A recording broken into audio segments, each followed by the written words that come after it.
Hello guys, आज आहे काहीतरी स्पेशल. तुम्हाला थंबनेल वरून लक्षातच आलं असेल, कारण की आज आहे माझा बर्थडे. तर तो सेलिब्रेट करण्यासाठी आम्ही आलेलो आहोत एका छानशा हॉटेलमध्ये, ज्याचं नाव आहे आमंत्रण. इथे आल्यावर आम्हाला 5 मिनिट करण्यासाठी इथल्या वेटर दादानी आम्हाला सांगितलं होतं. तर तोपर्यंत आपण पाहूया हॉटेल. इथे तर हॉटेल एक छान लॉन टाईप पण आहे, आपण बाहेर पण बसू शकतो आणि बांबू मधील कॅबिन मध्ये सुद्धा बसू शकतो. याच लॉनच्या बाजूला असलेलं आपण बांबूचं हॉटेल पाहूया.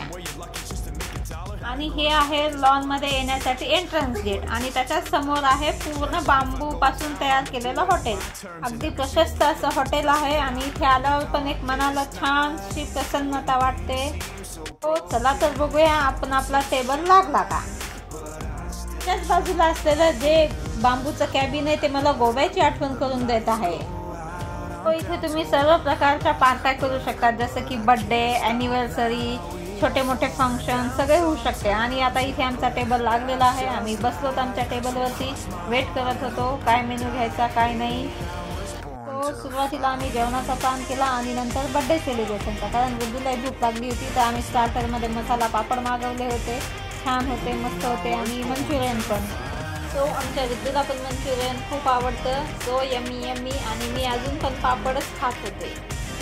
पापडच्या नंतर आम्ही मेन कोर्स ऑर्डर केला, आणि आमचं मेन कोर्स आलेला आहे. त्यात आम्ही मस्त मागवलं होतं बटर नान आणि पनीर टिक्का मसाला. वाव, बटर नान तुम्ही बघू शकता. So yummy. भाजी पण अशी मस्त आहे, कलर पाहू शकता तुम्ही, असं बघूनच खा वाटते. मला पण खूप भूक लागलेली होती. चला तर मग आपण जेवायला सुरुवात करूया.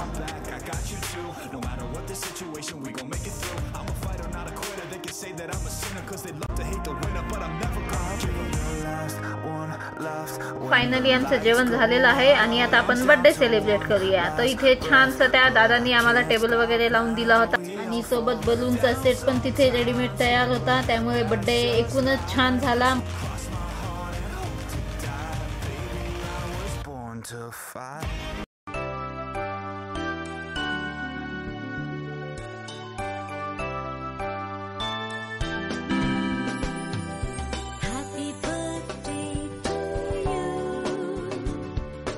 जयाचा बर्थडे सेलिब्रेट झालेला आहे, आणि आम्ही निघालेलो आता हॉटेलमधून घरी. बाय फ्रेंड्स, माझा हा व्हिडिओ तुम्हाला कसा वाटला नक्कीच लाईक आणि कमेंट करून सांगा, आणि माझ्या चॅनलला सबस्क्राईब करा. So bye, thank you.